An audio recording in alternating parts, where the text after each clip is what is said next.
Hi there, welcome back to the Bible in a Year Live Tanakh Project. Today is week 10, day 7. My name is Sharone Dennis, and I'll be your reader today. We've been reading from the New Living Translation this week, and I'll continue to do that today. We're going to begin a new book. We're going to begin the book of Joshua, and we'll be reading chapters 1 to 3. Joshua chapters 1 to 3 detail God's commissioning of Joshua as Moses' successor to lead Israel into the Promised Land, a task requiring strength and courage, and the subsequent preparation for the conquest, beginning with the strategic decision to send spies into Jericho and their miraculously successful crossing of the Jordan River. God reassures Joshua that he will be with him, emphasizing obedience to the law and a renewed covenant with the people. Let's dig in. Joshua 1, the Lord's charge to Joshua. After the death of Moses, the Lord's servant, the Lord spoke to Joshua, son of Nun, Moses' assistant. He said, Moses, my servant, is dead. Therefore, the time has come for you to lead these people, the Israelites, across the Jordan River into the land I am giving them. I promise you what I promised Moses. Wherever you set your foot, you will be on land I have given you, from the Negev wilderness in the south to the Lebanon mountains in the north, from the Euphrates River in the east to the Mediterranean Sea in the west, including all the land of the Hittites. No one will be able to stand against you as long as you live, for I will be with you as I was with Moses. I will not fail you or abandon you. Be strong and courageous, for you are the one who will lead these people to possess all the land I swore to their ancestors I would give them. Be strong and very courageous. Be careful to obey all the instructions Moses gave you. Do not deviate from them, turning neither to the right or to the left. Then you will be successful in everything you do. Study this book of instruction continually. Meditate on it day and night, so that you will be sure to obey everything written in it. Only then will you prosper and succeed in all you do. This is my command. Be strong and courageous. Do not be afraid or discouraged, for the Lord your God is with you wherever you go. Joshua's charge to the Israelites.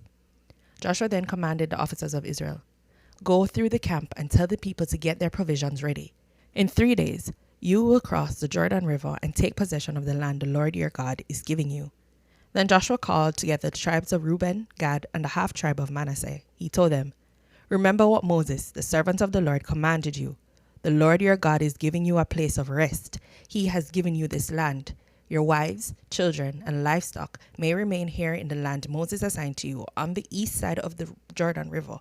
But your strong warriors, fully armed, must lead the other tribes across the Jordan to help them conquer their territory. Stay with them until the Lord gives them rest, as he has given you rest, and until they, too, possess the land the Lord your God is giving them. Only then may you return and settle here on the east side of the Jordan River, in the land that Moses, the servant of the Lord, assigned to you. They answered Joshua, We will do whatever you command us, and we will go wherever you send us. We will obey you just as we obeyed Moses, and may the Lord your God be with you as he was with Moses. Anyone who rebels against your orders and does not obey your words, and everything you command, will be put to death. So be strong and courageous. Joshua 2. Rahab protects the spies. Then Joshua secretly sent out 2 spies from the Israelite camp at Acacia Grove. He instructed them, Scout out the land on the other side of the Jordan River, especially around Jericho. So the 2 men set out and came to the house of a prostitute named Rahab and stayed there that night. But someone told the king of Jericho, Some Israelites have come here tonight to spy out the land. So the king of Jericho sent orders to Rahab, Bring out the men who have come into your house, for they have come here to spy out the whole land. Rahab had hidden the men, but she replied, Yes, the men were here earlier, but I didn't know where they were from. They left the town at dusk, as the gates were about to close. I don't know where they went. If you hurry, you can probably catch up with them. Actually, she had taken them up to the roof and hidden them beneath bundles of flax she had laid out. So the king's men went looking for the spies along the road leading to the shallow crossings of the Jordan River. And as soon as the king's men had left, the gate of Jericho was shut. Before the spies went to sleep that night, Rahab went up on the roof to talk with them. I know the Lord has given you this land, she told them. We are all afraid of you. Everyone in the land is living in terror, for we have heard how the Lord made a dry path for you through the Red Sea when you left Egypt. And we know what you did to Sihon and Og, the two Amorite kings east of the Jordan River, whose people you completely destroyed. No wonder our hearts have melted in fear. No one has the courage to fight after hearing such things, for the Lord your God is the supreme God of the heavens above and the earth below. Now swear to me by the Lord that you will be kind to me and my family since I have helped you. Give me some guarantee that when Jericho is conquered, you will let me live along with my father and mother, my brothers and sisters, and all their families. We offer our own lives as a guarantee for your safety, the men agreed. If you don't betray us, we will keep our promise and be kind to you when the Lord gives us the land. Then, since Rahab's house was built into the town wall, she let them down by a rope through the window. Escape to the hill country, she told them. Hide there for 3 days from the men searching for you. Then, when they have returned, you can go on your way. Before they left, the men told her, We will be bound by the oath we have taken only if you follow these instructions. When we come into the land, you must leave this scarlet rope hanging from the window through which you let us down, and all your family members, your father, mother, brothers, and all your relatives must be here inside the house. If they go out into the streets and are killed, it will not be our fault. But if anyone lays a hand on people inside this house, we will accept the responsibility for their death. If you betray us, however, we are not bound by this oath in any way. I accept your terms, she replied. And she sent them on their way, leaving the scarlet rope hanging from the window. The spies went up into the hill country and stayed there 3 days. The men who were chasing them searched everywhere along the road, but they finally returned without success. Then the 2 spies came down from the hill country, crossed the Jordan River, and reported to Joshua all that had happened to them. The Lord has given us the whole land, they said, for all the people in the land are terrified of us. Joshua 3. The Israelites crossing the Jordan. Early the next morning, Joshua and all the Israelites left Acacia Grove and arrived at the banks of the Jordan River, where they camped before crossing. 3 days later, the Israelite officers went through the camp, giving these instructions to the people.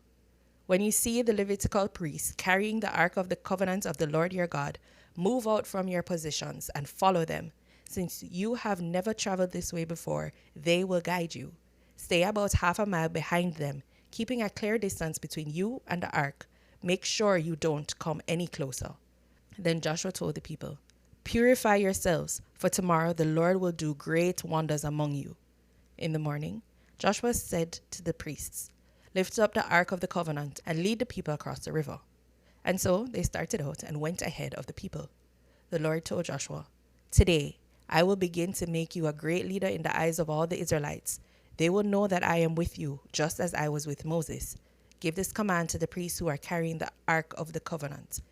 When you reach the banks of the Jordan River, take a few steps into the river and stop there. So Joshua told the Israelites, Come and listen to what the Lord your God says. Today you will know that the living God is among you. He will surely drive out the Canaanites, Hittites, Hivites, Perizzites, Girgashites, Amorites, and Jebusites ahead of you. Look, the Ark of the Covenant, which belongs to the Lord of the whole earth, will lead you across the Jordan River. Now choose 12 men from the tribes of Israel, 1 from each tribe. The priests will carry the Ark of the Lord of all the earth. As soon as their feet touch the water, the flow of water will be cut off upstream, and the river will stand still like a wall. So the people left their camps to cross the Jordan, and the priests who were carrying the Ark of the Covenant went ahead of them. It was the harvest season, and the Jordan was overflowing its banks. But as soon as the feet of the priests who were carrying the ark touched the water at the river's edge, the water above that point began backing up a great distance away as a town called Adam, which is near Zarethan. And the water below the point flowed on to the Dead Sea until the riverbed was dry. Then all the people crossed over near the town of Jericho. Meanwhile, the priests who were carrying the Ark of the Lord's Covenant stood on dry ground in the middle of the riverbed as the people passed by. They waited there until the whole nation of Israel had crossed the Jordan on dry ground. This is the word of the Lord. Thank you for joining us, and we'll see you again tomorrow, where we will continue in the book of Joshua. Blessings.